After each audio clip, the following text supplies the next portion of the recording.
Welcome! You're watching the Thrift Store Rundown, exploring American scientific frontiers, or scientific American frontiers, on a budget. And if you don't know what that show was on PBS, then quite frankly, you're not an Alan Alda fan. Curbing the spread of autism and or ADHD isn't as easily managed, in my opinion, as curbing the spread of any other medical condition, which is why, as somebody being diagnosed with autism and ADHD at the age of 18, this issue of Scientific American Mind speaks so many volumes to me on both counts. This was purchased from Marvel's The Brain Store at Westfield Garden State Plaza, which is now closed, for the retail price of $5.95. This issue, by the way, is from 2014, January/February. It is over 6 years old. But you bet your bottom dollar, it is still relevant. Especially the cover story, because I have a lot of female friends, primarily in fandoms on social media, mainly the PLL fandom. Pretty Little Liars, near and dear to my heart. I always try to take that extra step of being more than just friends with them, but yet it always ends up in a gracious defeat. So it's a really slippery slope to tackle. Every major YouTube channel you can think of has covered this in one form or another. Think Tank, BuzzFeed, Steve Harvey, The Wheel, but Scientific American Mind is offering irrefutable scientific evidence that will put all this to rest. Can men and women really be just friends? With an attractive looking couple like this on the cover, remaining platonic, it's just not easily done. But yet, this case study, Kate and Dan, surprisingly do remain platonic. You'll see why. Page study by Colin Flora. Attraction plays a significant role in opposite-sex friendship, but that doesn't make the bond any less beneficial.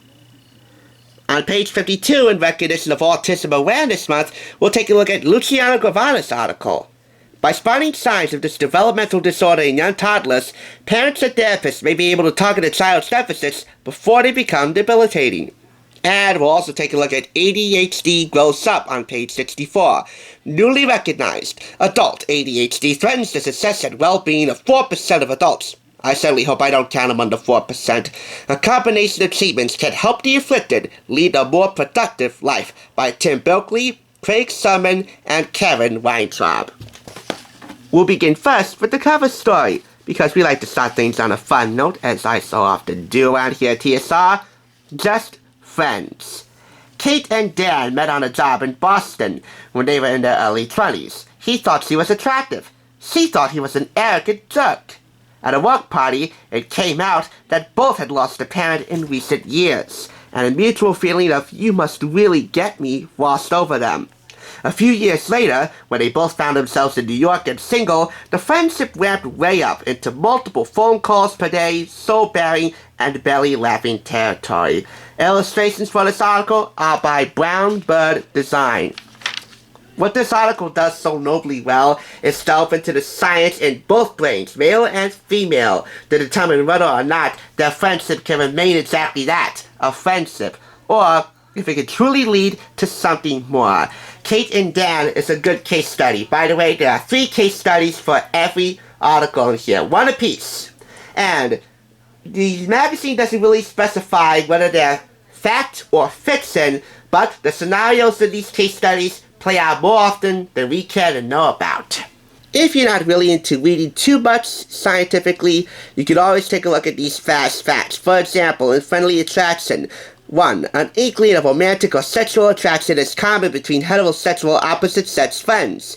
2. Yet the friendship is not necessarily weaker or less legitimate as a result. 3. Opposite-sex friendships offer unique benefits, including insight into how the other gender thinks, and contribute to our mental and physical well-being. Here's an example of Kate and Dan remaining platonic. One time, Dan invited Kate over, or should I say vice versa, she invited Dan over for dinner at her apartment in New York. They shared one little kiss because it was quite a romantic setting. Candlelight, it was at nighttime, and they were sharing dinner together. Dinner for 2.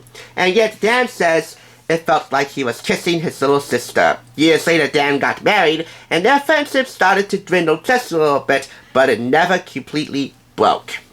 You can seek further reading from these books right here. friendship, development, ecology, and evolution of a relationship, social relationships and mortality risk, a meta-analytic review, benefit or burden, attraction and cross-sex friendship, and from the Archives of Scientific American Mind, Fickle Friends, How to Deal with Frenemies by Kristen Weir, and A Lust for Life, Sexual Desire Forging Lasting Relationships by Stephanie Casiopopo and John G. Casiopopo. Ooh, my. Let's just say those are weird Italian-sounding names, and yet they're so mythical-sounding, too. How about that?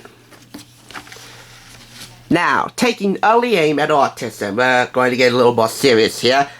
By spotting signs of this developmental disorder in young toddlers, parents and therapists may be able to target the child's deficits before they become debilitating.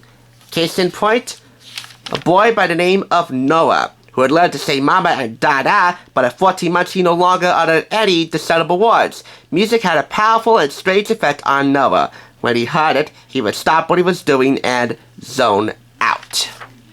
Again, if you're not much into reading much of the scientific material in this article, you can take a look at the fast facts. No time to lose. 1. Autism, a complex disorder of brain development, is now estimated to affect 1 in 88 kids. Delivering therapy to kids with symptoms of autism at age 1 or 2 is likely to result in greater improvements in IQ, language, and social skills than does starting therapy later. And researchers have developed screening tools that can identify at-risk infants and toddlers, along with a treatment designed for children as young as a year old. That would be the Modified Checklist for Autism in Toddlers, MCHAT, developed in 1999 by psychologist Diana Robbins of Georgia State University and her colleagues over there. Again, I have autism, so this article really speaks to me. And again, this article so nobly well covers the scientific impact of how autism affects children across the world. You can seek further reading with these sources. And from the Archives of Scientific American Mind, Is It Possible to Recover from Autism by Jennifer Witzler, and Help for the Child with Autism by Nicholas Lange and Christopher J. McDoughy. Both from Scientific American Mind, both from 2013. And finally, we go into ADHD growing up. Here are the fast facts for this. Remedy for the distracted. Only 1 in 10 adults in the U.S. who is afflicted with attention deficit hyperactivity disorder, ADHD, receives this diagnosis. 2. The latest edition of the American Psychiatric Association's Diagnostic Manual is the first to explicitly recognize adult ADHD. ADHD can limit professional success, strain relationships, and diminish well-being. Yet, medication along with therapy that teaches patients better habits and attitudes can help individuals meet their goals, stay healthy, and maintain friendships.